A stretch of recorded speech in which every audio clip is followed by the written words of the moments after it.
전 연소득 5천만원 프리랜서나 개인 사업가를 선택할 건데 둘 중 여러분은 어떤 걸 선택하시는지 댓글로 알려주시겠어요?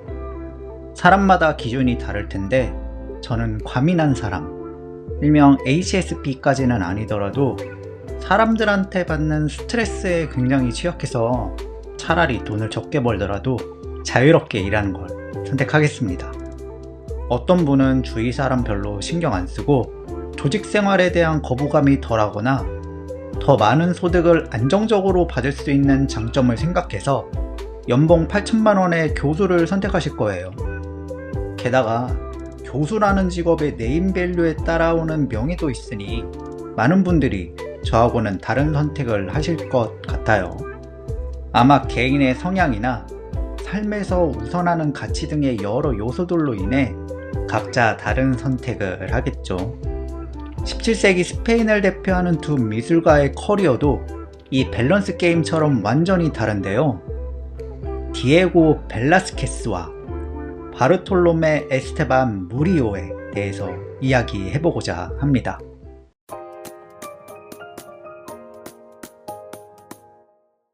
벨라스케스는 1599년 스페인 남부 안달루시아의 주도인 세비야에서 태어났습니다. 세비야는 지금도 마드리드, 바르셀로나, 발렌시아에 이어 스페인에서 네 번째로 큰 도시입니다. 세비야는 대서양으로 흘러드는 과달키비르강 하류에 위치한 도시로 내륙과 대서양을 이어주는 지리적 이점으로 16세기부터 대서양 무역의 중심지로 부상하였습니다. 세비야는 신대륙에서의 귀금속과 각종 수입품들이 가장 먼저 도착해서 유럽 전역으로 퍼져나가고 반대로 유럽의 물류와 사람들이 신대륙으로 향해 나가는 곳이었습니다. 세비야는 1600년에서 1630년 사이 최전성기를 맞이했는데 프랑스 파리, 이탈리아의 나폴리와 함께 인구 10만 명이 넘는 당시에 몇 안 되는 유럽 도시 중 하나였습니다. 당시 세비야가 얼마나 대단했는지는 세비야 대성당이 증명해 줍니다. 1987년 유네스코 세계문화유산에 지정된 세비야 대성당은 세계에서 10번째로 거대한 성당이자 세계에서 가장 큰 고딕 성당으로서 이 시기 세비야의 부가 집약된 건축물입니다.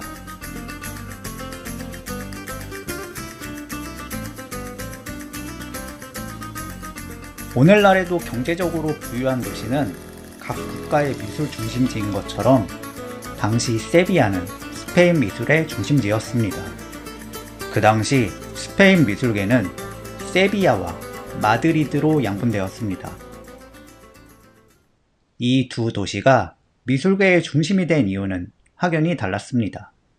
마드리드는 유럽의 수도들 중 역사가 가장 짧은 도시입니다. 스페인 국왕 펠리페 2세는 1561년 왕국의 정중앙에 위치한 마드리드를 왕국의 새로운 영구적 수도로 결정하였습니다.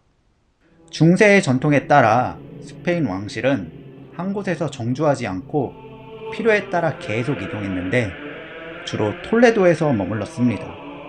FM 스타일인 펠리페 2세는 공평함을 가장 우선했는데 톨레도는 왕국의 중심에서 약간 남쪽에 있어서 왕국의 정확히 중앙에 있는 마드리드를 왕국의 항구적인 수도로 결정했습니다. 1561년 선언 즉시 펠리페 2세는 중세 요새였던 알카사르의 왕실을 이주했고 마드리드는 그렇게 갑자기 왕국의 중심지가 되었습니다. 작은 시골 마을에 불과했던 마드리드를 당시 유럽의 패권 국가였던 스페인의 수도로 탈바꿈하기 위해 왕실은 왕궁의 개 보수를 비롯한 각종 건축 사업들을 실시하였습니다. 도시 미화 사업에 미술 사업들이 포함되었고 자연스럽게 왕국 전역에서 미술가들을 끌어모았습니다. 펠리페 2세가 마드리드로 천도한 50여 년 후인 1600년대 초가 되면 마드리드는 스페인의 정치적 중심지이자 미술 중심지로 거듭났습니다.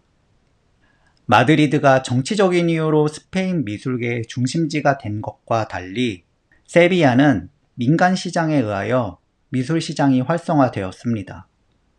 대서양 무역에 참여해 부를 축적한 재력가들은 자신들의 취향을 발전 혹은 과시하기 위하여 개인적으로 여러 미술 작품들을 의뢰하였습니다. 물론 전통적인 후원자인 교회 역시 지속적으로 미술가들에게 작업을 요청하였고요. 그렇게 도시 전체에서 미술에 대한 수요가 높아짐에 따라 세비야의 미술계 역시 상당한 호황을 맞게 됩니다. 단지 미술 시장의 규모만 커진 건 아니었습니다.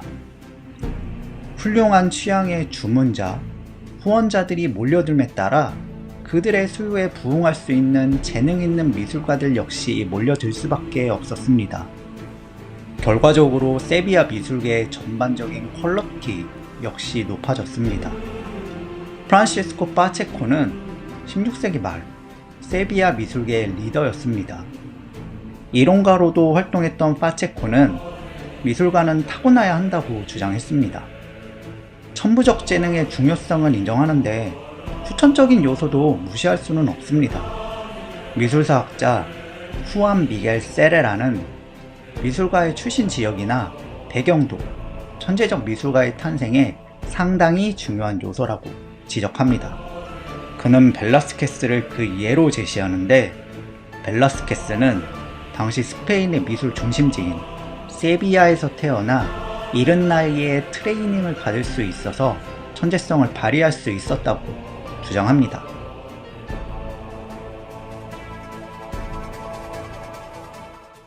벨라스케스는 12살이었던 1611년 파체코의 제자로 들어갔고 1617년까지 6년 동안 파체코 밑에서 수학하였습니다. 벨라스케스는 1618년부터는 독자적으로 작업을 시작했습니다. 1500년대부터 이탈리아 르네상스 화풍을 적극 수용한 스페인은 1600년경에는 강렬한 명암 대비법을 활용해 리얼리즘을 추구하는 까라바지오의 화풍에 영향을 받았습니다. 세비야는 다른 어떤 지역보다 까라바지오 화풍에 열광하였고, 종교와 세속화할 것 없이 까라바지오 스타일은 세비야 화가들의 작품에 빼놓지 않고 등장하였습니다. 벨라스케스 역시 마찬가지고요. 계란을 붙이는 노파와 마리아와 마르다의 집에서의 그리스도는 1610년대에서 1620년대 초반에 완성된 벨라스케스의 주요 작품으로 꼽힙니다. 계란을 붙이는 노파는 시장에서 계란 후라이 장사를 하는 늙은 여인과 소년을 묘사한 그림입니다. 식사 장면이나 음주 등 서민층의 특별할 것 없는 소박한 일상을 묘사한 스페인 풍속화를 보데고네라고 하는데요. 계란을 붙이는 노파는 벨라스케스의 보데고네 중 하나입니다. 주제 자체는 특별할 게 없습니다. 그렇다고 노파 앞에 놓인 주전자나 접시, 칼 등의 정물들이 특별히 역동적으로 배치된 것도 아니고요. 이 작품은 무엇을 그렸는가 보다는 어떻게 그렸는가가 더 중요합니다. 기름을 잔뜩 머금은 채 후라이되는 계란, 빛이 반사된 팬의 표면, 그 밑에 기대어 놓여있는 양은 냄비의 매끈한 표현, 실제 사람의 손을 보는 듯한 노파의 손 등의 묘사는 오늘날로 치면 하이퍼 리얼리즘에 가깝습니다. 이 그림은 자신이 얼마나 뛰어난 기술적 완벽함을 갖춘 테크니션임을 보여주기 위한 작품이라 할 수 있습니다. 벨라스케스는 종교단체로부터 종교적 주제의 작품들도 의뢰받아 제작하였는데요. 마리아와 마르다의 집에서의 그리스도는 계란을 붙이는 노파가 완성된 2년 후에 그려졌습니다. 마리아와 마르다의 집에서의 그리스도는 누가복음 10장 40절에서 42절의 근거를 둡니다. 예수가 마리아와 마르다의 집을 방문하였는데 마르다가 혼자 집안일을 하는 상황을 묘사한 종교화이지만 벨라스케스는 그림에서 마르다가 혼자 집안일을 하는 부엌 장면을 정면에 배치합니다. 신약의 내용을 전혀 모르거나 그림을 유심히 보지 않으면 이 그림이 그리스도의 일화를 다룬 종교화라는 걸 거의 알기 어렵습니다. 마르다의 못마땅한 표정, 그녀의 옆에서 마르다에게 한 소리 하는 노파의 이마에 깊게 패인 주름, 음식을 준비하려는 마르다의 앞에 놓인 4마리 생선의 비늘 표현은 다시 한번 벨라스케스가 얼마나 뛰어난 묘사력을 지닌 화가인지를 확인시켜 줍니다. 이 그림이 흥미로운 건 그리스도의 행적을 다루지만 그리스도는 그림 뒤쪽에 작게 등장한다는 겁니다. 이렇게 종교적 내용은 그림의 뒤편에서 작게 표현되고 대신 일반 풍속을 전면에 배치하는 표현 전략은 이미 16세기 후반의 네덜란드 그림들에서도 등장합니다. 벨라스케스 역시 이러한 네덜란드 회화의 방식들을 이미 알고 있었고 이를 마리아와 마르다의 집에서의 그리스도에 적용하였습니다. 벨라스케스가 활동하던 세비야에는 네덜란드와 플랑드르 사람들도 대거 거주하고 있었습니다. 벨라스케스는 네덜란드를 직접 방문한 적은 없지만 이렇게 네덜란드에서 유래한 시각 방식을 자신의 작품에서의 레퍼런스로 활용할 수 있었던 건 벨라스케스가 대서양 무역의 중심지로서 유럽 전역에서 상인들이 모여든 세비야 태생이었기에 가능할 수 있었습니다. 마리아와 마르다의 집에서의 그리스도처럼 중요한 요소를 그림의 뒤편에 작게 표현하여 사람들의 호기심을 불러일으키는 방식은 프라도 미술관을 대표하는 작품이자 벨라스케스의 최고 걸작으로 평가받는 시녀들의 탄생을 예고합니다. 계란을 붙이는 노파가 제작된 1618년은 벨라스케스 개인에게도 중요한 해인데요. 평생의 반려자를 맞이한 해입니다. 벨라스케스는 스승인 프란시스코 파체코의 고명딸인 후아나와 혼인하여 세비야 미술계에서 가장 큰 권위를 지닌 파체코의 사위가 됩니다. 후아나와 결혼한 3년 후인 1621년 벨라스케스에게 기회가 찾아옵니다. 1621년 펠리페 4세가 16세의 나이로 스페인의 새로운 국왕이 되었습니다. 아직 성년이 안 된 펠리페 4세를 대신하여 올리바레스 백작이 수상이 되어 국정을 주도하였습니다. 세비야 출신인 올리바레스 백작은 왕실을 부흥시키는 전략으로 왕실의 미술 후원 사업을 확대하기로 결정하였습니다. 그 과정에서 올리바레스는 당시 세비야 화단에서 두각을 나타내는 젊은 화가 벨라스케스의 명성을 듣게 됩니다. 파체코는 사위인 벨라스케스에게 궁정화가를 제안했고 올리바레스 백작에게 벨라스케스에 대한 추천서를 써줍니다. 궁정화가가 된 벨라스케스는 1622년 아내 후아나와 함께 마드리드로 떠났습니다. 스페인의 또 다른 미술 중심지인 마드리드에서 스페인에서 가장 강력한 미술 후원자인 왕실로부터 안정적인 후원을 받으면서 벨라스케스는 인생과 그의 커리어의 제2막을 시작하게 되었습니다. 벨라스케스의 천재성은 올리바레스 백작뿐만 아니라 젊은 왕 펠리페 4세와 이사벨 데 보르본 왕비의 마음까지 사로잡았습니다. 벨라스케스는 왕실에 소속된 화가, 오늘말로 하면 국가직 공무원으로 세속화해서 종교적 주제에 이르는 다양한 작품들을 완성하며 수석 궁정화가의 지위까지 오릅니다. 결과적으로 벨라스케스는 17세기 스페인 미술을 한 단계 업그레이드 시켰습니다. 그러던 그는 1660년 61세의 나이로 마드리드에서 눈을 감았습니다. 벨라스케스는 지방 출신의 미술가가 중앙의 미술 중심지로 진출하여 어떻게 최고의 성공을 거둘 수 있는지를 가장 잘 보여줍니다. 당시 미술가가 화가로서 경제적으로 성공하면서 명예도 얻을 수 있는 전형적인 방법을 제시하죠. 그가 만약 세비야에서 계속 머물렀다면 어땠을까요? 천부적 재능으로 아마 대단한 성공을 거두었을 겁니다. 천부적인 재능을 지닌 화가가 궁정화가가 아니더라도 미술가로서 남부럽지 않은 성공을 거둘 수 있다는 걸 보여준 인물이 바르톨로메 에스테반 무리오입니다. 무리오는 1617년 태어나 벨라스케스보다 18살 어립니다.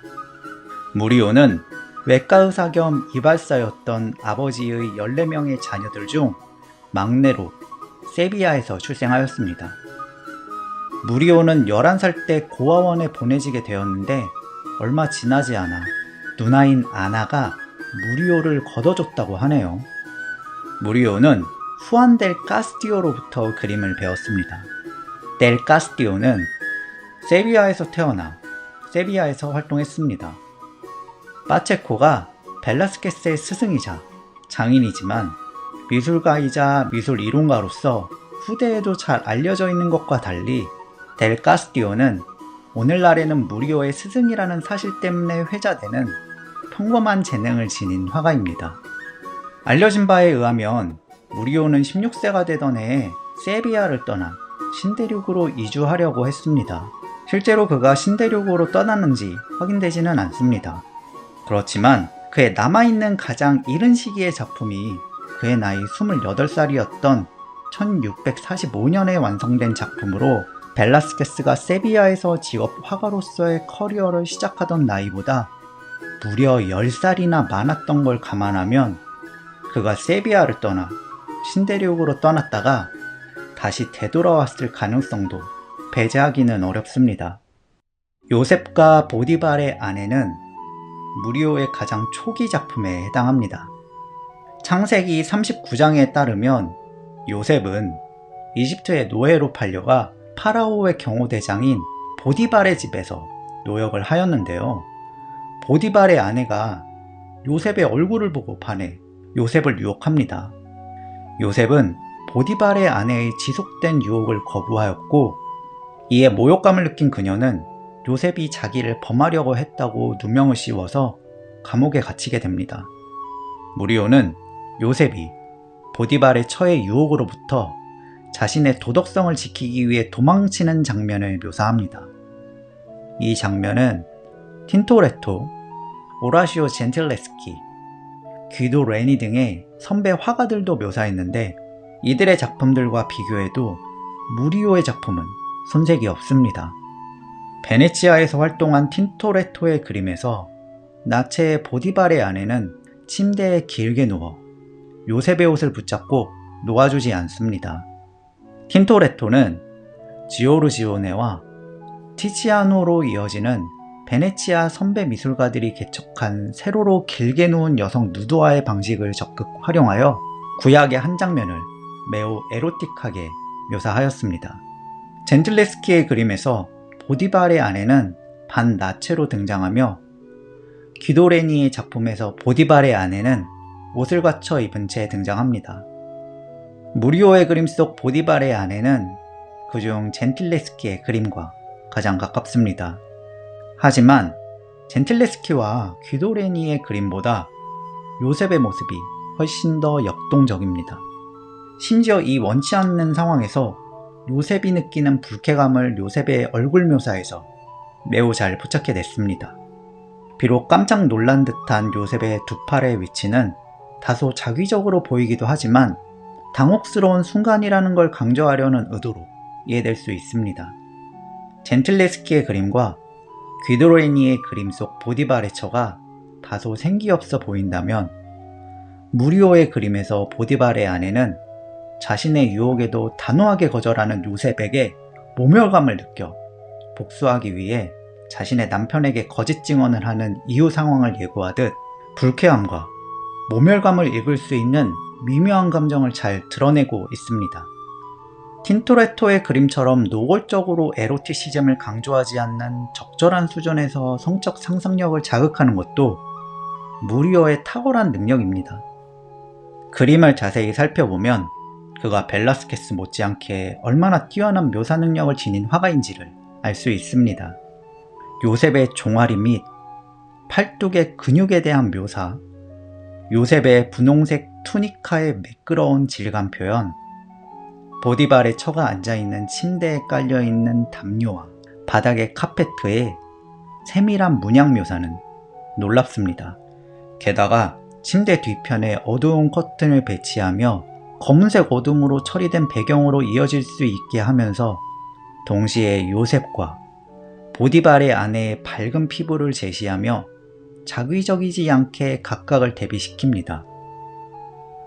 1610년대 말에서 1620년대 초 벨라스케스의 세비야 시절 화풍이 1640년대의 세비야 미술계에도 여전히 지속되고 있다는 걸 보여주며 벨라스케스의 전통의 연장선상에 있음을 확인할 수 있지만 벨라스케스와 또 다른 무리오만의 개성이 잘 드러나는 작품입니다.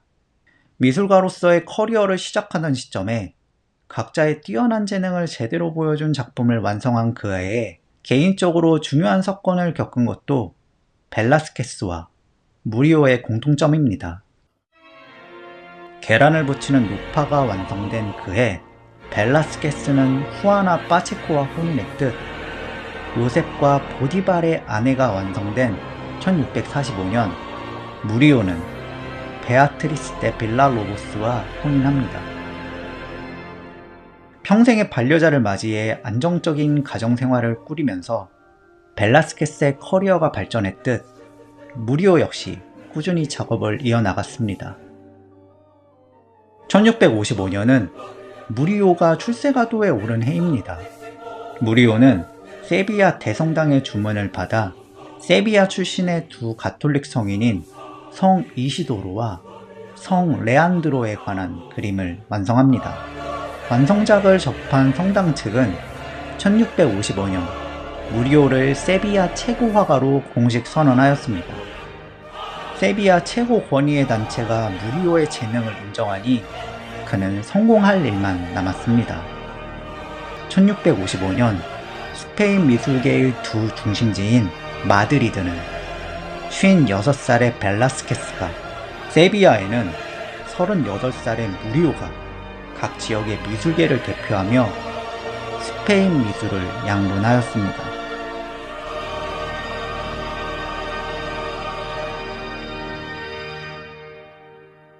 벨라스케스는 궁정화가로서 왕실의 후원을 받으며 평생 부와 명성을 누렸지만 무리오는 세비야에서 머물다가 1682년 세비야에서 눈을 감았습니다.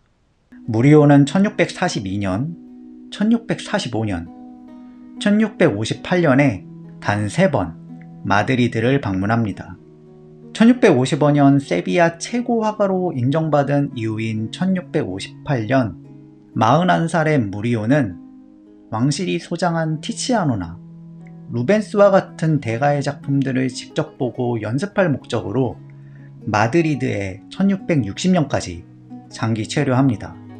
일각에서는 이 기간 동안 그가 궁정화가가 되려는 시도를 했을 수 있다고 하지만 확실하지는 않습니다. 1658년이면 벨라스케스가 60세로서 생애 말년이었습니다. 벨라스케스가 후배인 무리오를 질투해 그의 궁정화가 임명을 막았다는 정황은 없습니다. 게다가 1660년 벨라스케스가 사망한 후에 무리오가 궁정화가에 도전했다면 세비야에서의 명성을 기반으로 궁정화가가 되었을 수도 있습니다. 하지만 그는 궁정화가가 되는 대신 고향 세비야로 돌아갑니다. 이미 그는 세비야 최고 화가로 인정받았을 뿐만 아니라 그 무렵 플랑드르 출신의 거상 니콜라스 오마수르는 무리오에게 작품을 의뢰하고 무리오의 작품들을 수집하기 시작하였습니다. 이렇게 맺어진 관계로 오마수르는 무리오가 죽을 때까지 그의 가장 든든한 후원자로 남았습니다. 그는 단지 무리오에게 작품을 의뢰하는 데 그치지 않고 무리오의 명성이 스페인 바깥으로 알려지는데 상당한 공헌을 합니다. 유럽 전역의 부유한 상인 계층과 긴밀한 네트워크를 맺고 있었던 오마수루는 세비야에서만 활동하지만 뛰어난 재능을 지닌 무리오의 작품을 유럽의 미술 애호가들에게 소개하였고, 그 결과 무리오를 평생 세비야에서만 작업했지만 국제적인 미술가가 되도록 도왔습니다. 후원자인 니콜라스 오마수루의 역할도 중요하지만 더욱 중요한 건 무리오가 1660년을 기점으로 그림 스타일을 완전히 바꿨다는 겁니다. 요셉과 보디발의 아내에서 보이는 명암대비법을 활용한 극적이지만 다소 과장되어 있는 표현 방식은 1650년대 후반이 되면 다른 유럽에서는 이미 구시대적인 양식이 되었습니다. 강렬한 명암대비법만이 문제는 아니었습니다. 유럽에서는 티치아노나 루벤스, 앤소니 반다이크 등 보다 감각적이면서 유려한 붓질에 따뜻한 색감의 부드러운 표현 기법이 두드러진 화풍이 유행하였습니다. 기록에 의하면 무리오와 오마수루의 인연은 1657년경부터 시작된 걸로 확인됩니다.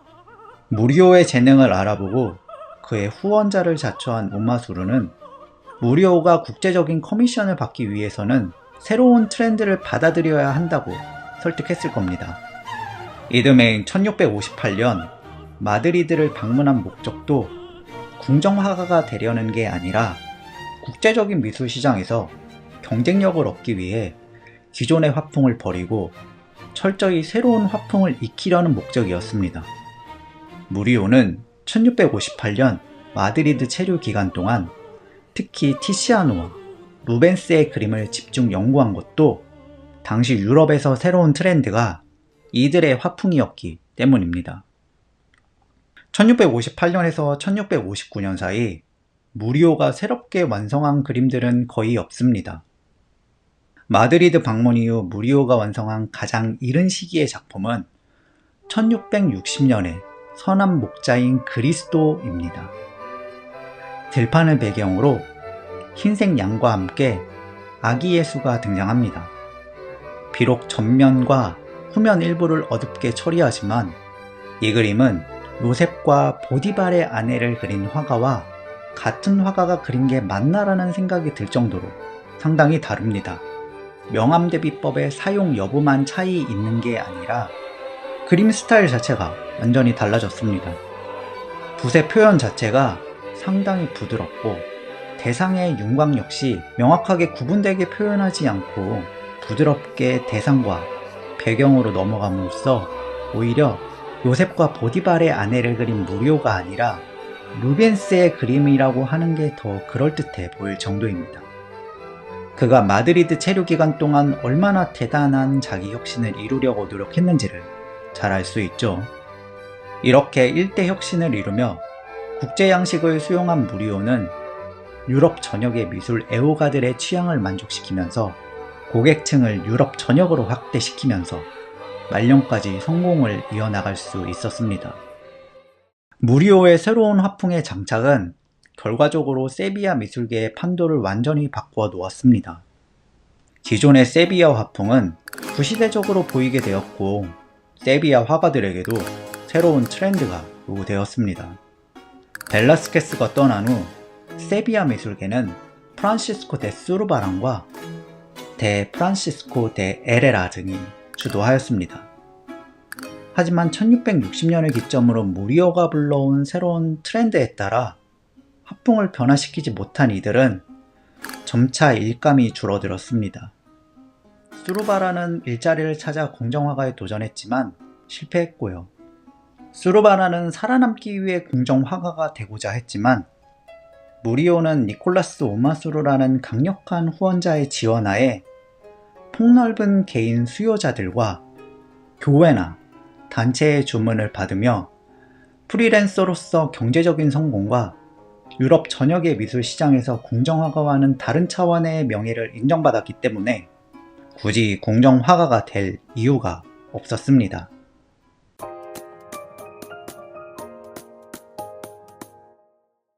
미술가가 전체 커리어에서 완전히 스타일을 바꾼다는 건 쉬운 일이 아닙니다. 벨라스케스와 무리오 모두 그 어려운 일을 성공해낸 인물입니다. 벨라스케스는 궁정화가에 임명된 20대의 젊은 나이에 이러한 자기 혁신을 이루어냈다면, 무리오는 당시로서는 적지 않은 나이인 40살 정도의 나이에 이러한 자기 변신을 꾀하였습니다. 20년이 넘게 자기에게 익숙했던 방식을 과감하게 버리는 건 쉽지 않습니다. 무리오가 벨라스케스보다 뛰어나다고 하기는 어렵지만 그의 버금가는 미술가인 건 이 때문입니다. 그럼 무리오가 평생에 걸쳐 관심을 기울인 주제가 있습니다. 바로 어린이인데요. 무리오는 1645년 커리어를 시작할 때부터 죽을 때까지 아이들을 그렸습니다. 다음 영상은 무리오의 아이들 그림으로 찾아오겠습니다. 긴 영상 시청해주신 분들께 진심으로 감사 말씀드립니다. 영상이 여러분들의 그림에 관한 호기심에 도움이 되었다면 구독, 좋아요 및 알림 설정 부탁드리며 벨라스케스와 무리오에 관한 여러분들의 생각을 댓글로 공유해 주시는 건 어떨까요? 지금까지 그림에 관한 모든 수다, 한양수다인이었습니다.